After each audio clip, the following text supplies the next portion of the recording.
Yap, makin gokil nih apa yang menjadi kelakuan para netizen. Semakin mendekati lengsernya Pak Jokowi, semakin dijadikan bahan lelucon.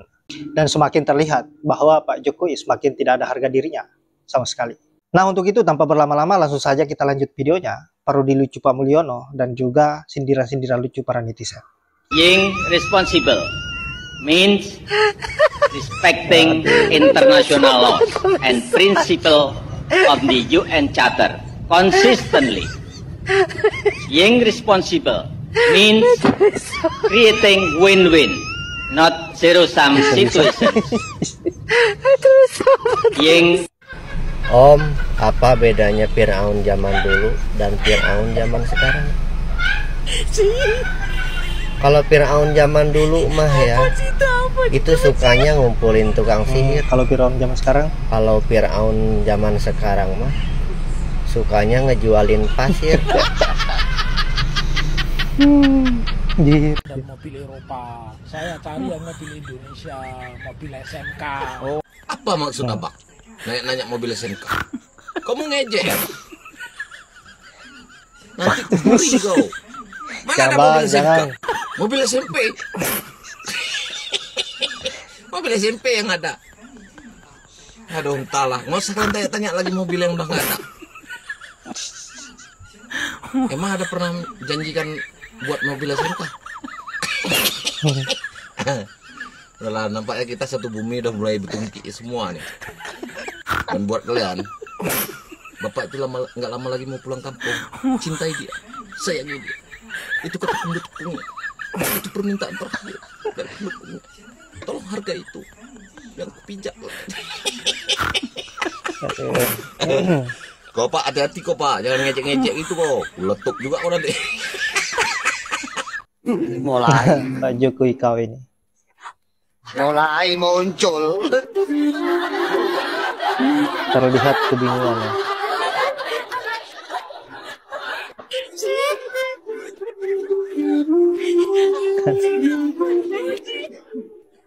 Kali ini saya tampil beda. Tampil beda Pak. Kok nggak ada yang tepuk tangan? Tepuk tangan dong. Biasanya kan Rio. Kok nggak ada yang tepuk tangan?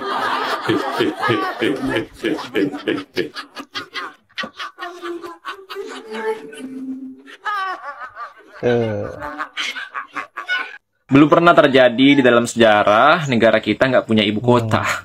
Baru kali ini loh. Betul, betul. Dulu misalnya pas perang kemerdekaan, ketika Jakarta diserang sama Belanda, ibu kota kita pindah ke Yogyakarta. Ketika Jogja diserang sama Belanda, ibu kota kita pindah ke Bukit Tinggi. Nah sekarang kita nggak diserang sama siapa-siapa. Ibu kota kita nggak jelas ada di mana gitu. Ini terus terang sangat membingungkan bagi musuh yang ingin menyerang kita gitu ya kan. Kayak misalnya Israel gitu. Israel mau menyerang Indonesia. Ayo kita serang Indonesia. Kita serang ibu kotanya. Jakarta kan. Pasti tengok. Kok nggak lagi jadi ibu kota? Udah berubah jadi DKJ. Kita serang IKN, ibu kota negaranya, Nusantaranya. Ayo kita serang. Tapi belum disahin sama presidennya. Aduh, serang mana ya? Aduh, nyerang mana? Aduh, bingung. Aduh, akhirnya dia nyerang Tel Aviv. Tapi saya ingin bantu teman-teman yang para pecinta Mulyono yang baru-baru ini mungkin diserang sama anak-anak Abah tentang status ibu kota kita. Jadi menurut Undang-Undang Daerah Khusus Jakarta pasal 62 dan 63 dikatakan bahwasanya status Jakarta masih menjadi ibu kota sampai disahkannya Kepres IKN. Jadi begitu ya, secara formal ibu kota kita masih berada di Jakarta gitu. Tapi itu tadi buru-buru.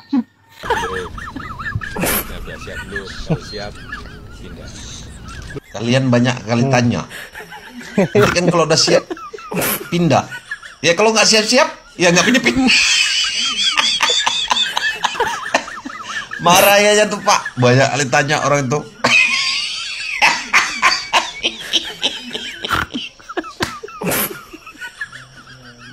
Yang mau pindah siapa? Yang janji pindah siapa? Aduh. Matilah kita kayak gini terus cerita Tuki.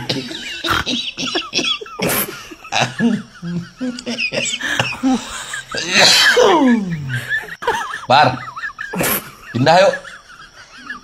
Ngajak. Par, pindah. Hensat nih dikasih tahu, Bung Karno memimpikan pemindahan ibu kota, Soeharto memimpikan pemindahan ibu kota, baru Pak Jokowi yang berani memindahkan ibu kota. Maksudnya? Ya, baru Pak Jokowi yang berani memindahkan ibu kota. Nah ini Pak Jokowi menginisiasi pemindahan ibu kota. Iya, bangunan yang dibutuhkan ibu kota. Ya, istana. Tapi apakah beliau berani memindahkan ibu kota? Kepres pemindahannya belum ditandatangan, bro. Ibu kotanya sekarang bingung kita, Jakarta atau Nusantara. Nah, karena Kepres belum ditandatangani, bukan Pak Jokowi yang berani memindahkan ibu kota. Bisa jadi Prabowo nanti kalau dia berani bikin Kepres pindah ibu kota kita. Tapi kalau belum ada yang berani, ya tetap di Jakarta. Ya. Jokowi memastikan ibu kota tidak akan pindah ke IKN setelah DKI Jakarta dicabut sebagai ibu kota negara di Februari 2024 yang lalu. Sekarang ibu kota negara juga tidak akan jadi pindah ke IKN. Kehancuran Indonesia jadi sempurna di tangan Jokowi. Negara Indonesia tanpa ibu kota. Ini buat pendukungnya Mulyono mati-matian, fanatik mendukung si Mulyono ini. Saya mau tanya, sekarang ibu kota ada di mana? Dan apa nama ibu kota negara kita tercinta Indonesia? Banyak yang bertanya. Saat Mulyono ini nanti lengser di bulan Oktober dan nanti Presiden Prabowo dan juga Wakil Presiden si Blimbing Sayur ini mau dilantik di mana? Saya mau tanya ini kepada pendukungnya fanatik si Mulyono yang selalu mengagung-agungkan Mulyono itu sekelas Tuhan, presiden terbaik. Sekarang saya mau tanya, ibu kota ada di mana saat ini? Ibu kota negara kita sajalah. Tolong dijawab. Anda jangan cuman diam sebagai fans fanatiknya Mulyono dengan disumpel sama bansos dan juga kartu-kartu sakti. Tetapi Anda juga harus tahu bahwa negara kita saat ini lagi sakit. Dan ulah oknum-oknum seperti inilah menjadikan negara kita hancur. Suwe-suwe negarane didol. Dan Anda pendukung fanatiknya Mulyono serta antek-anteknya Mulyono, bagaimana nasib Anda saat ini dan nasib Anda ke depan setelah Mulyono ini tidak berkuasa? Yap, itulah parodi lucu dari netizen dan juga sindiran-sindirannya saya kira cukup menohok bagi kaum 58% dan juga Pak Mulyono. Dan saya sepakat dengan apa yang dikatakan oleh ibu yang dari Solo ini, yang video di terakhir tadi, bahwa baru di era Pak Mulyono negara ini hancurnya bukan main. Dan baru di era Pak Mulyono negara kita yang tercinta tanpa jelas ibu kotanya di mana.